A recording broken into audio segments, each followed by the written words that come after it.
Hi, my name is Dear Tiagi, and in this video, I'll be going over how engineers, specifically structural engineers, earthquake-proof buildings. And notice how I use earthquake-proof in quotation marks, right? Because there's no way we can ever make a building completely resistant to earthquakes. There's always going to be some kind of failure point. But we can make it less likely to create harm. So to start, how do earthquakes happen and how do they affect buildings? So earthquakes, as you guys know, or buildings, I guess, are built on tectonic plates. Everything we build on the ground is on a tectonic plate. And these tectonic plates are solid, but underneath these tectonic plates are liquid. This is a liquid mantle. So we have the mantle underneath. And as a result, these tectonic plates shift and they move around.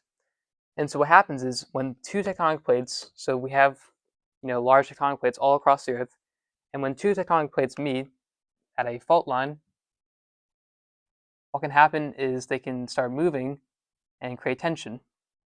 So for example, imagine if this one was moving this way and this one was moving this way. You can see this one's a little higher than this one.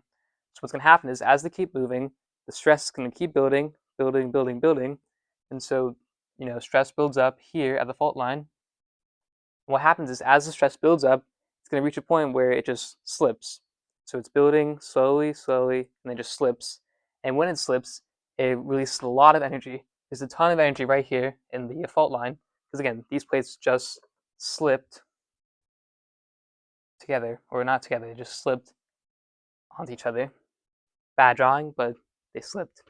And so when it slips, a lot of energy is created right here, and this energy is transferred to buildings over here. So even if the building isn't right on the fault line, it still has a lot of energy that's released because of the energy from here. This energy is released through seismic waves. So seismic waves travel from the fault line to places around it in a circle. And so see the energy of the seismic wave, the wave shifting, gets to the building and it creates a force from the ground on the building, which leads to an acceleration that is felt on the building. And so looking more specifically at the building, what happens is if we imagine a large building here, this is before the earthquake. After the earthquake, what's going to happen is the ground's going to be accelerating. So this ground here is accelerating because there's a force being applied from the seismic wave on the ground. And so the seismic wave creates a force, and because of this acceleration this way, the building, right, it doesn't want to move. It wants to keep its inertia, it's the same, first law. And so what happens is this building, bends or deforms a little bit this way. And so what happens is this acceleration then stops, and the building sways to this side, and the cycle continues as the earthquake progresses. We have waves, and then shakes, and here is where the stress point is. The stress point is at the middle because that's where it's really bending the most, and there's a lot of stress in the building at that point. So the goal of earthquake proofing is to prevent these stress points from causing a failure in the building, and to even prevent the building from swaying this much, right? Because you don't want a building that sways like a ton, and it just feels uncomfortable for people. And so these techniques, earthquake proofing, are largely done in places like Japan, the Pacific coast, Chile, the South American coast. And this whole place is called the Ring of Fire.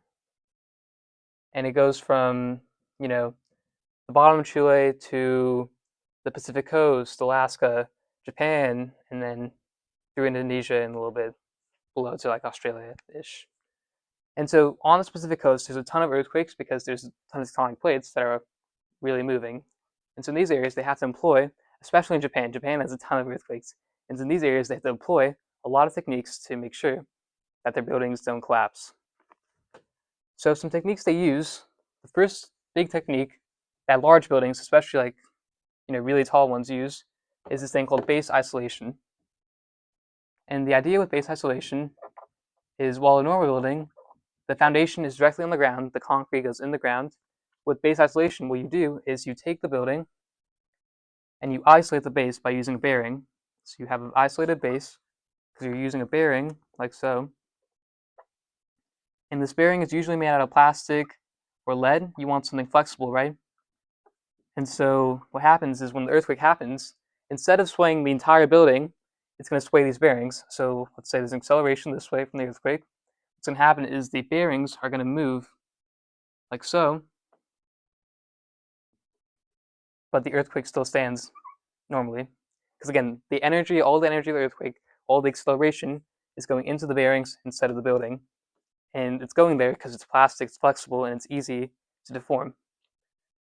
So instead of the building deforming, we get all of these bearings deforming and moving, which allows for the building to stand. And so usually these bearings are placed in the basement of the building. So you have your like floor here, and in the basement you have these bearings that allow the earthquake to spend its energy here rather than the building.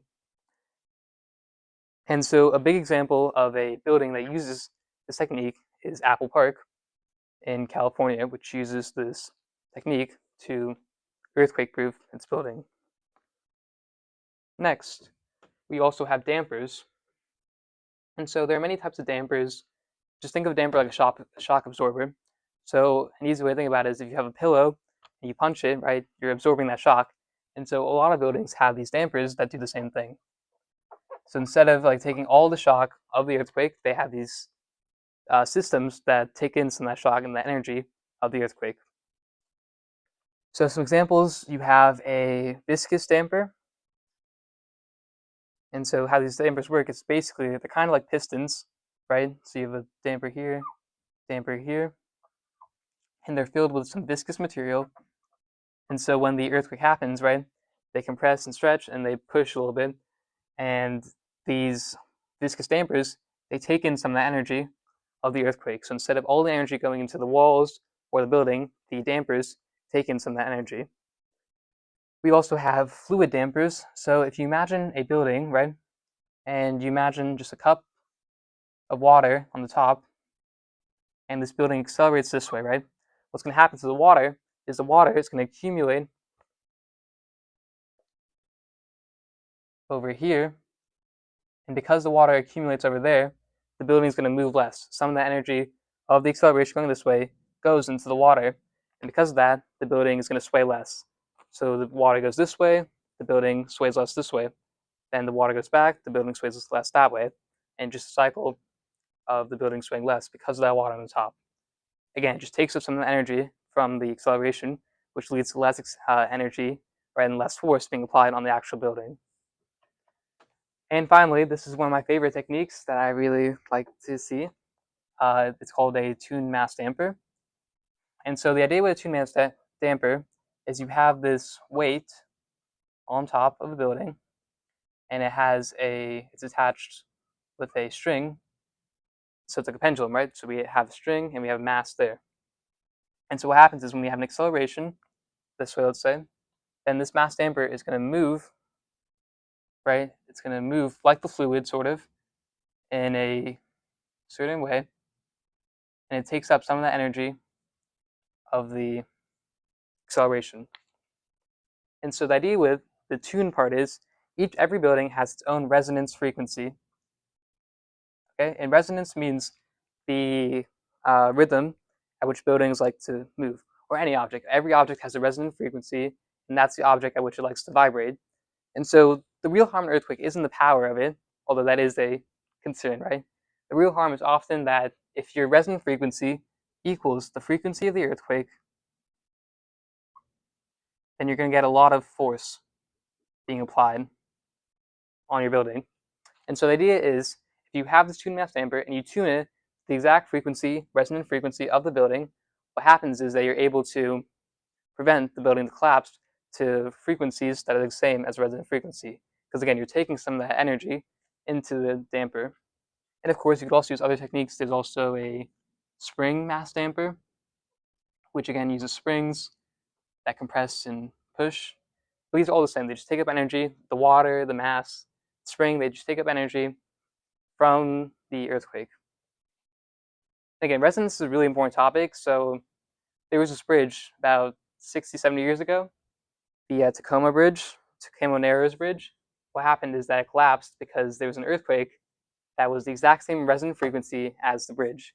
And so even though it wasn't that powerful of an earthquake, it collapsed because it was the right frequency of the bridge. And finally, you also have some other techniques to make the building more sturdy. You have cross bracing, right? You can have braces, and these braces usually they're strong, right? But they're also ductile, which means they're allowed to deform a little bit.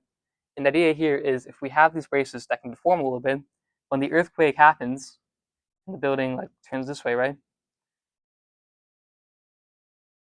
This brace here is in stretching, right? So it's in tension, while this one is compressing.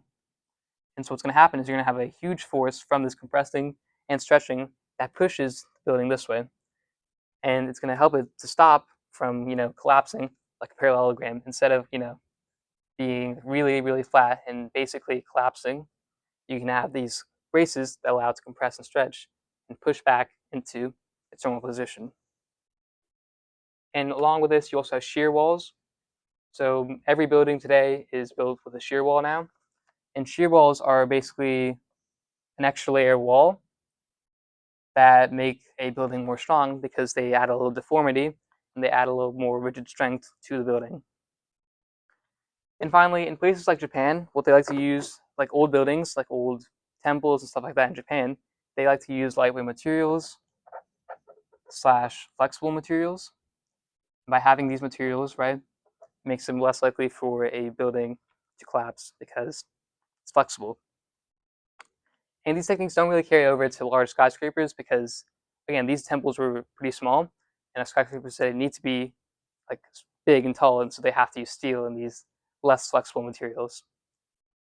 And finally, for places like Japan, they retrofit their buildings too with stuff like steel pillars or steel bars or um, you know bolting uh, things instead of using other techniques. And yeah, that's how some ways that people earthquake-proof buildings. If you like this video, please be sure to leave a like below. And thank you guys all for watching. And I'll see you guys all tomorrow. Bye.